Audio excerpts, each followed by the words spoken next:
Hi வணக்கம். Chettinad special கத்திரிக்காய் கோஸ்மல்லி. இதுக்கு நான் 1/4 கிலோ விதையுள்ள பெரிய கத்திரிக்காய் இந்த மாதிரி நீல வாக்கில் நறுக்கியிருக்கேன்.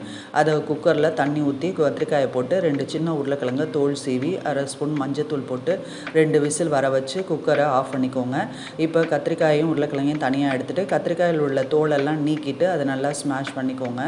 அதுக்கப்புறம் உருளைக்கிழங்கையும் ஸ்மாஷ் பண்ணி வச்சுக்கோங்க. இப்போ அடுப்பில் ஒரு கடாய் வச்சு 1 டேபிள் ஸ்பூன் எண்ணெய் விட்டு 1 ஸ்பூன் கடுகு, உளுத்தம்பருப்பு, ஜீரகம், 2 வரமிளகாய் பொரிஞ்சதுக்கப்புறம் 4 பச்சை மிளகாய், 10 சின்ன வெங்காயம், 1 தக்காளி, 1 கொத்து கருவேப்பிலை போட்டு நல்லா வதக்கிக்கோங்க.